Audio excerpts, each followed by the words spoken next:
Мои печали, боль тебе изолью, во что безвольный стон превратил меня.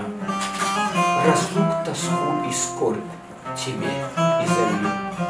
Спаси и сохрани, восхити меня. Оставил бренный мир, в пояс шаль одет. Один скитаюсь я на исходе лет. В пыли чужих дорог оставляю след. На самый край ветра занесли меня.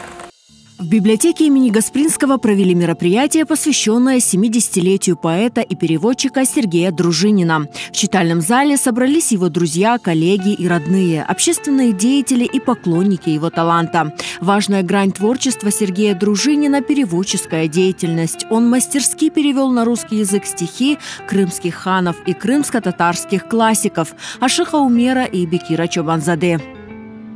Аман-аман 10 yıl o tercümelerinin uğraştı. Başta demek Kırım Hanlığı devri şiiriyetimizini tercüme yaptı. Sonda demek 20. asır büyük şairimiz Bekir Çobanzade'nin de bir jintığını çıkargan edi. Bu 10 yıl içinde eğer Orta asır Kırım Tatar şiiriyetimizini alsak, 2 antologiya çıkan edi. Birisi 1999 senesi Gülşen Hayalları adlı antologiya ve 4 yıldan son aslında onun ölümünden birkaç gün sonra ikinci antologiya bu Sevgi Hayalları. Его переводы «Грезы розового сада», «Грезы любви» – это поэзия ханского периода, высоко оценена и поэтами, филологами, умел служить культуре и умел служить вечности. Его стихи, его произведения действительно уже приобрели вечность, и мы учимся, живем и пытаемся осмыслить философски нашу жизнь, наше бытие. Сергей Дружинин родился в 1954 году в Запорожье. Позже будущий поэт перебрался в Крым и окончил Симферопольский госуниверситет. Он интересовался не только поэзией крымских татар, но и историей крымско-татарского народа.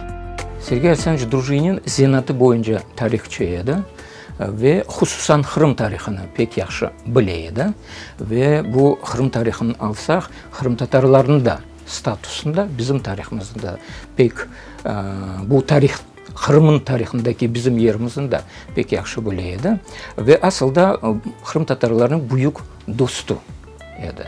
Яркий мир творчества Сергея Дружинина читатели открыли для себя уже после внезапной смерти поэта. Результатом его короткой, но очень плодотворной жизни стали 4 небольших сборника стихов с символическими названиями «Утро», «День», «Вечер», «Ночь». Первые 2 книги автор выпустил под псевдонимом Франциск Болицкий. К сожалению, поэт так и не успел увидеть 3-ю книгу со своим именем на обложке.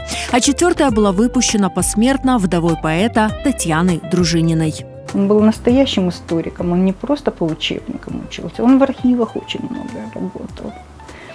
Ему интересно все это было. Он ездил по Крыму, он знал названия всех этих сел.